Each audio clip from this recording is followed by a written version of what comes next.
Oh man. All right, listen, y'all. One preacher called me little senior. Listen, I want to talk to y'all today about something, about faith. I think a lot of us are getting stuck on faith. We get stuck in our faith. We're sitting, not walking in faith. And I've got this little formula or this equation or whatever, where I say faith activation, which is believing, plus faith utilization, which is actually using the faith, equals realization of abundant expectations, right? So we're supposed to live a life of expectancy, right?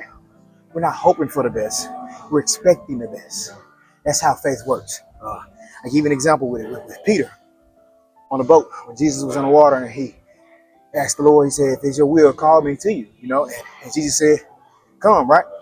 So the first part of faith activation is believing. That's faith activation. So Peter believed, and it's by your faith.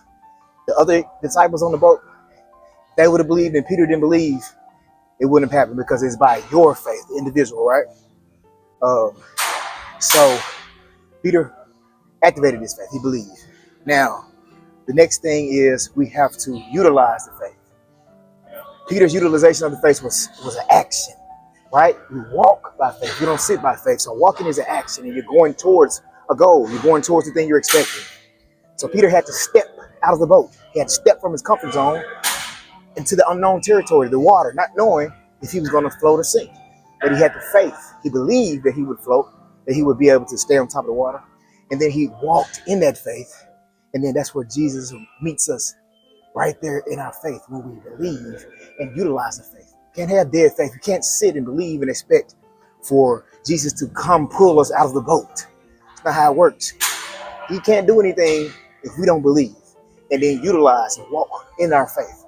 So I just feel like a lot of people are stuck in faith activation. They believe that a thing is going to happen, but they are hoping and not expecting it to happen, because when you expect it to happen, you carry on with your life until you get to it. When you're hoping for it to happen, you just sit and wait, not operating and walking in your faith. You're sitting in your faith. And I just wanted to share that with you guys today, that it's very important that we don't have dead faith, that whatever it is that we're expecting, we have to walk in that. You have to carry yourself as if you know it's going to happen without a shadow of a doubt. That's the only way it happens. And then stay focused on it. Don't let the circumstances deter you, because we saw when Peter started to pay attention to everything but what he was expecting to happen, when he took his eyes off of Jesus, he started to sink, right? That's why it says you have to endure. It's one thing to activate your faith and utilize it, but if you don't endure until you get to the thing you're expecting, it doesn't work that way. You have to endure to the end. You can't start believing, start walking in faith, and then get weary and stop. That's why Jesus said, you who are heavy laden, he said, give it to him. Give it to him when you're weary. Give it to him. And he will do the thing that you can't do, because he'll meet you in your faith. But you must activate it and utilize it before you can realize the abundant expectations, or the thing that you're expecting to happen. Y'all, I love you, the Punch and Preacher.